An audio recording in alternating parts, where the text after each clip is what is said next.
Hello everyone, Ken here, the paper alchemist. I hope you are doing well, and in today's video, I'm sharing my creation process for these mixed media books. Now, from the top of the video, I will go ahead and tell you can turn these books into whatever you would like. It all depends on the type of paper that you bind into them. In my case, I'm binding my books with mixed media paper, therefore they are mixed media journals. But you can go whatever way or direction you would like. I would just like to share with you the process for getting it done. Let's get started. To start, you're going to need an envelope, and this is an envelope that fits a 5x7 greeting card. You can make these in whatever sizes you would like to. I'm just sharing with you the sizes that I have for the book that I'm making. And you're also going to need either a pre-made 5x7 card, or maybe an old birthday card, or even a Christmas card that you wanted to recycle. Really depend on what theme you're shooting for and what you plan on binding it to be. Say if you're binding it to be a junk journal, then maybe you would want to aim for an old vintage card that you have bought, purchased, found, been given. It's just a great way to kind of recycle those cards. Or you can actually cut down a piece of paper of whatever weight you would like. I would keep it card stockish or heavier. And this is a piece of pattern paper. You would cut it down to 10x7, which is the size of a standard greeting card once folded in half. So that's where you would start with this particular project. Now, it's actually pretty easy from this point. I'm just going to fold over my 10x7 piece of paper here, or you can use a scoreboard in order to score if that's what you would like to do. And that is basically the cover for our journal. Now, when we insert our envelope, because we're actually going to be using this to be bound inside the journal, I'm inserting mine so that the flap will be towards the back of the journal and the pocket will be towards the front. However, you can do this however you would like to. So if you would like to bind it so that the flap is towards the front and the pocket is towards the back, you could do that as well. But those are the main elements of the journal. Now, what else will I need to finish this up? I need the papers that I'm going to be binding. So I have a signature here that I've already cut down. I took 7 pieces of mixed media paper, folded them in half, and then cut them down to fit inside the perimeter of the envelope, which is going to be a little bit bigger than the actual 5x7 card. All right, so there you have your base, main part of the inside, and the signature. Everything else, friends, is straight up decorating. So what I did was I took my envelope, I grabbed a stencil, I put that stencil on the envelope, and then I stenciled on a pattern. Now, you can do whatever you want here. If you would actually like to cut out paper and cover this with a decorative paper on this particular side, you can. If you would like to stencil, as I did, you can use stamps, you can draw, use whatever kind of dry media product, like maybe colored pencils, ink from a pen, like anything like that you would like to use to decorate on this particular part of the envelope, you can. For the front side of the envelope, we're actually going to be covering it with paper. And I'm going to take the same paper that I cover the front side of the envelope with to cover the front side of the jacket with as well. Let me just make sure this is going the way I want it to. Yes, it is. So I pulled out a separate sheet of pattern paper, and I've already pre-cut down the 2 pieces that I need. 1 piece to fit inside the journal, 1 piece to fit on the front of the envelope, and when it's bound, they will be like this inside the journal, which I'm okay with, and my flap will be to the back. So at this point, you would ink. I've already pre-inked around the sides of everything, as you can see. That way, all I have to do is actually put it all together. I'm going to grab glue, and I'm going to be adhering the panel for the front of the journal down and the panel for the front of the envelope down. I'm using Fabri-Tac by Beacon. Everyone knows by now this is my little trusty glue, my companion friend here. You use whatever you have in your stash or whatever you would like to use. I would only like to offer the advice that if you use a PVA glue or a water, which is a water-based glue, as you always hear me say, I would definitely suggest that you place your project under something heavy, giving it time to dry before you decide to move on after adhering your pieces to the front of your jacket and to the top of your envelope. So I'll take the front panel and I'll cover it with glue.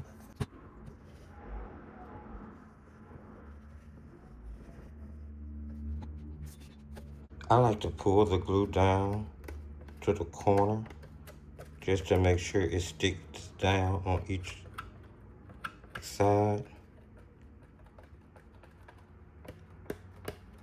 Just a little extra security to make sure that all four of those sides are going to stick down without any problems. And then I'll line it up with the front of my journal where I want it positioned at and place that down. Make sure it's even, and then we are just going to get it good and stuck. You can take a braille over it, your bone folder, go over it.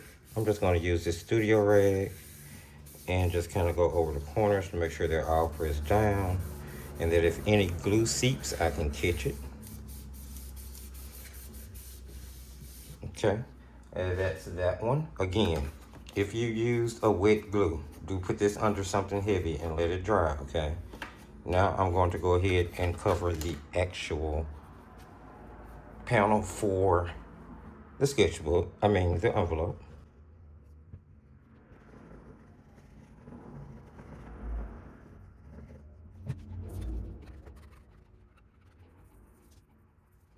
I'm gonna place this down on the top. Let's make sure I have it going the right way. Don't want to glue it wrong because I am using a directional piece of paper for this. Now, of course, you guys know my normal advice, especially when you're using pattern paper, any type of paper, if you can get it, the non-directional paper, that is always the best. But if you're going to use directional paper, just be sure to pay attention that you don't glue anything down the wrong way. All right, both of our panels are now done, and we're going to be binding it so that those panels meet each other like that.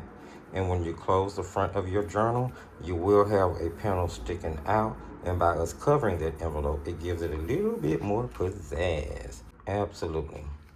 And when you open it, you would have this. Okay, so that's enough playing around with that. Let's move on.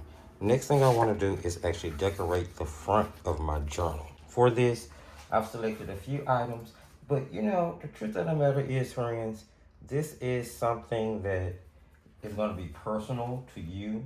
So let me just show you what I'm deciding to do based on the cover that I'm using.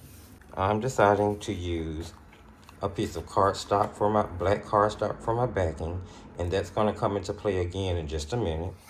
I have another piece of pattern paper that has the same sort of red feel to it, but this has beautiful gold patterns in it.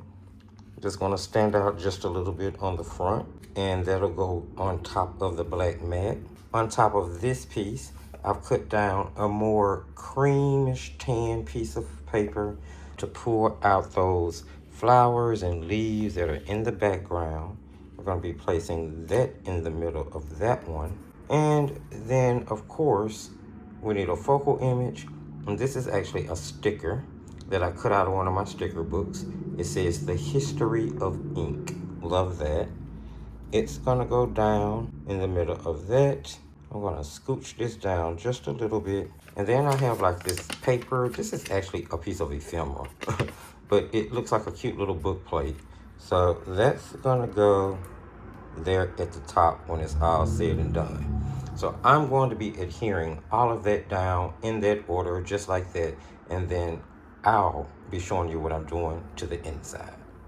And here, friends, we have all of our elements glued onto the front of our journal, and that's what we're looking like so far. Now, I want to work a little bit more on the inside, and I'm going to be covering this back panel with a piece of just plain old black cardstock.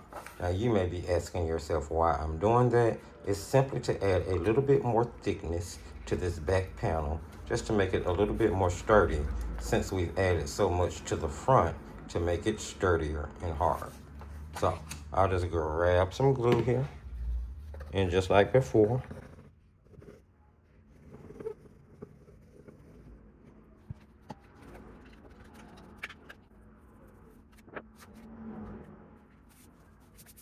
and then I'll just use my rag to make sure that's good and stuck down.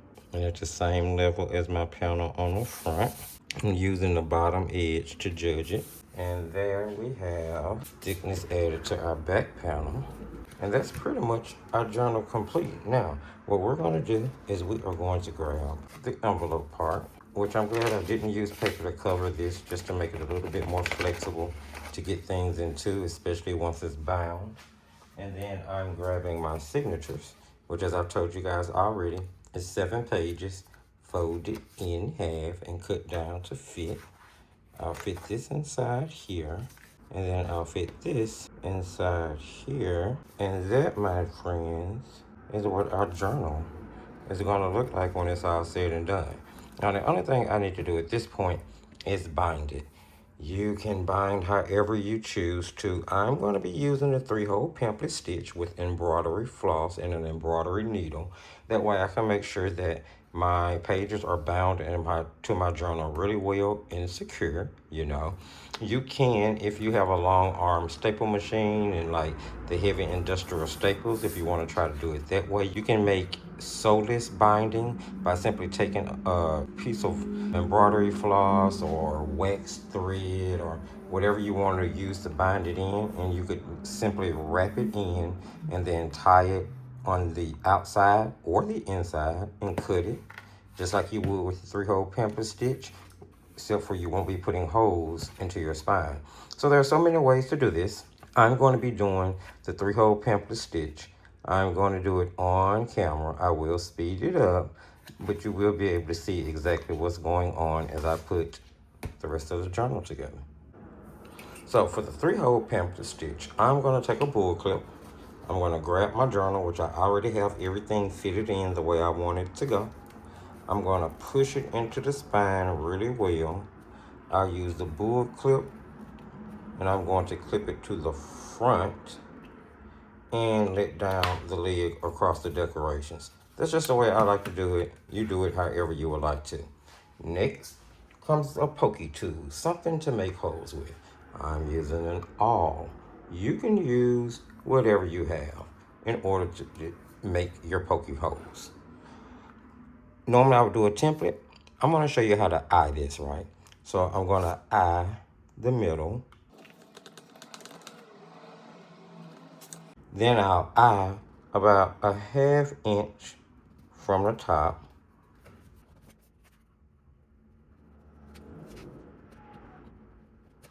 Then I'm going to eye a 1/2 inch from the bottom.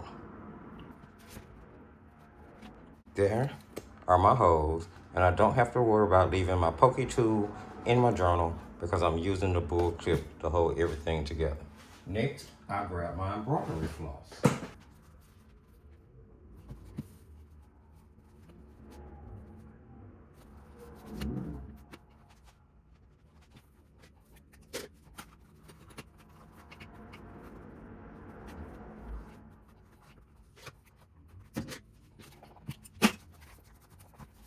And there, friends, we have ourselves a mixed media journal. All right, let's finish this up. One final finishing touch I want to add to the front, and that is going to be one of these puff stickers that I picked up from the Dollar Tree many moons ago, and I'm still using them up. But I really like this one. Goes with the color scheme and all of that good stuff. So I'm gonna slap some glue on the back of this just to make sure it stays stuck. You know, we don't want anything popping off. And we know that our Fabri-Tac is gonna tackle holding it. So let's get some glue on the back of that. We're gonna get it centered like so. And that finishes it off pretty well. Isn't that adorable? Absolutely. So, when everything is said and done, I have 3 gorgeous, or in my opinion, gorgeous, mixed media sketchbooks all ready to go to be used with either your water soluble medium or your dry medium. You can use color pencils, alcohol markers, pastels if you choose to do your pastels inside of a sketchbook, graphite, watercolors, gouache, inks. It's mixed media, baby. Hopefully, friends, you enjoyed this video. If you have any questions about anything that you saw, don't hesitate to jump into the comment section, drop those questions, and let me know. I'll be happy to answer them as soon as I possibly can for you. I do encourage you to give this a try. It's so much fun, and what joy you have once you have created your own books in-house. And you will find that you love them because they're bound with whatever paper you chose to bind them with. Friends, check the video description for all of the relevant links. Don't forget to share the video, for sharing is caring, and sprinkle a little love by giving this video a thumbs up to help push it in front of other wonderful crafty friends just like you. In the meantime, enjoy your day, and remember, just keep creating.